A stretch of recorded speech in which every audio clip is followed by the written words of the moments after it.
হাবড়া থেকে নির্বাচনী প্রচার শুরু করলেন বারাসাত লোকসভা কেন্দ্রের বিজেপি প্রার্থী স্বপন মজুমদার। হাবড়ায় এসে দলীয় কর্মীদের সঙ্গে কথা বলার পাশাপাশি হাত লাগালেন দেয়াল লিখনের কাজে। এলাকার ব্যবসায়ীদের সঙ্গে পরিচিতি পর্ব সারার পাশাপাশি এক মতুয়া ভক্তের বাড়ির অনুষ্ঠানে যোগদান করেন স্বপন মজুমদার। বুধবার হাবড়া থেকে ভোট প্রচারের কাজ শুরু করলেন বারাসাত লোকসভা কেন্দ্রের বিজেপি প্রার্থী স্বপন মজুমদার। এদিন হাবড়ার কুমড়া পঞ্চায়েত এলাকায় এসে দলীয় কর্মীদের সঙ্গে কথা বলার পাশাপাশি নিজের হাতে দেওয়াল লিখলেন। এলাকার বাজারে ব্যবসায়ীদের সঙ্গে পরিচিতি পর্ব সারলেন। এক মতুয়া ভক্তের বাড়িতে অনুষ্ঠানেও যোগদান করলেন তিনি।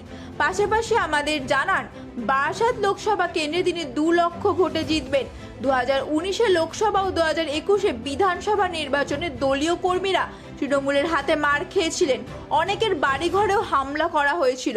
ঘর ছাড়া ছিলেন অনেক বিজেপি কর্মী সমর্থক। সেক্ষেত্রে দলীয় নেতৃত্বদের সেভাবে তারা পাশে পায়নি বলে বিজেপি কর্মীরা অভিযোগ তুলেছিলেন। যা নিয়ে বিজেপি প্রার্থী দিন প্রচারে দলীয় কর্মীদের আশ্বস্ত করে বললেন তিনি সবসময় পাশে থাকবেন, যেমন বিধায়ক হয়ে বনগাঁর মানুষের পাশে রয়েছে। পাশে দাঁড়ায়নি বলে একটা অভিযোগ আছে। আপনি কিভাবে লড়াই করবেন, আপনি কিভাবে দাঁড়াবেন পাশে? আমি আজকে আপনাদের নিউজ চ্যানেলের মাধ্যমে বলছি, যারা আমাকে জানে বা চেনে, বনগাঁ দক্ষিণ বিধানসভার বিধায়ক আমি। সে বনগাঁ দক্ষিণে গিয়ে কান পাতলে বোঝা যাবে টিএমসির বা বনগাঁ সাব ডিভিশনের টিএমসির দ্বন্দ্ব প্রভাবশালী নেতারা তারা দুমড়ে মুচড়ে ঘরের মধ্যে ঢুকে গিয়েছে। এখানে যারা প্রভাবশালী বলছেন না, কেউ খাসায় বন্দী হয়েছে, কেউ গর্তের মধ্যে ঢুকেছে। নির্বাচন হতে দিন। যারা যারা আমাদের সাধারণ কার্যকর্তার উপরে অত্যাচার করেছে, কেউ পার পাবে না, কাউকে ছাড়বো না আমরা। বুথ দখলের অভিযোগ উঠেছিল এর আগে, এবার যদি সেরকম ঘটনা ঘটে কিভাবে কর্মীদের কি করবেন, উৎসাহিত করবেন? এটা দিদির দলদাস পুলিশ, চটিচাটা পুলিশ দিয়ে ভোট হবে না। এটা সেন্ট্রাল ফোর্স দিয়ে ভোট হবে। বিজেপির কার্যকর্তারা সক্রিয় আছে, প্রত্যেকটা বুথে বুথে থাকবে, সেন্ট্রাল ফোর্স থাকবে, নিরপেক্ষ ভোট হবে। আর তারপরে যদি কেউ গুন্ডাগির্দি করতে আসে, সেন্ট্রাল ফোর্স পর্যাপ্ত ব্যবস্থা নেবে। আমি একজন মতুয়া ঘরের ছেলে। আমি অল ইন্ডিয়া মতুয়া মহাসংঘের সহসভাপতি ছিলাম। আমি অল ইন্ডিয়া মতুয়া সেনার কার্যকারী সভাপতি স্টিল নাও। অতএব মতুয়া আমার রক্তে আছে, আর তাদের সঙ্গে থাকা আমার স্বাভাবিক ব্যাপার।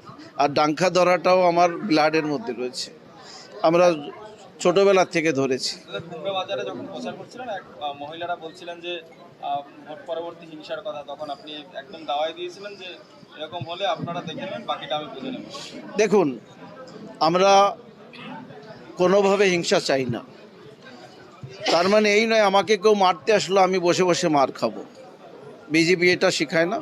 বিজেপি শেখায় আমি অন্যায় করব না, অত্যাচার করব না, কাটপানি খাবো না, মেরে খাবো না, আর কাউকে খেতেও দেবো না। আমাকে কেউ আঘাত করতে আসলে তাকে ছেড়েও দেবো না।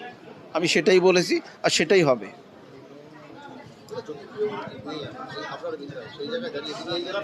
ছাড়ুন, ওই চাল চোরের বিষয়ে আর কি বলবো, সারা ভারতবাসী জেনে গিয়েছে।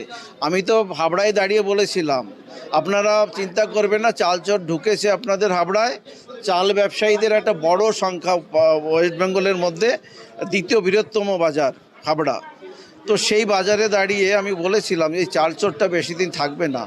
আমার মনে হয় তার 15-20 দিন পরে অ্যারেস্ট হয়েছে। পাপ করলে তার ফল পেতে হবে তাকে। মিথ্যাচার করলে, মিথ্যাভাবে মানুষকে দুর্ভোগের মধ্যে ফেলে নিজেকেও একদিন পড়তে হতে পারে। প্রচারের এজেন্ডা কি থাকবে এবার? প্রচারের এজেন্ডা মোদি গ্যারান্টি। মোদি হয়তো সব মুমকিন হ্যাঁ। আর মোদি এসেছিল জন্য ধারা 370 বিলুপ্ত হয়েছে, ধারা 35-এর বিলুপ্ত হয়েছে, 3 তালাক বিলুপ্ত হয়েছে। মোদি এসেছে জন্য 500 বছরের আমাদের হিন্দুদের অপেক্ষা এবং আমাদের সনাতনীদের যে অপেক্ষা, রামলালার মূর্তি এবং মন্দির স্থাপন করা গিয়েছে শান্তিপূর্ণভাবে। তার জন্য মোদি এসেছে জন্য বিশ্বের 5ম অর্থনীতি জায়গায় ভারতবর্ষ আছে। আগামী 3-4 বছরের মধ্যে দেখবেন 3য় অর্থনীতিতে এসে পৌঁছাবে। আর সারা পৃথিবী যেমন মোদিকে মোদি মোদি মোদি মোদি একটা স্লোগান উঠেছে, নেতৃত্ব মেনে নিয়েছে। আগামী দিনে প্রত্যেকটি ঘরে ঘরে মোদি মোদি হবে, এই চোরের দল থাকবে না। আশাবাদী দাদা? 200% আশাবাদী, কত ভোটে জিতবেন? 2 লক্ষ ভোটে জিতবে। 2 লক্ষ।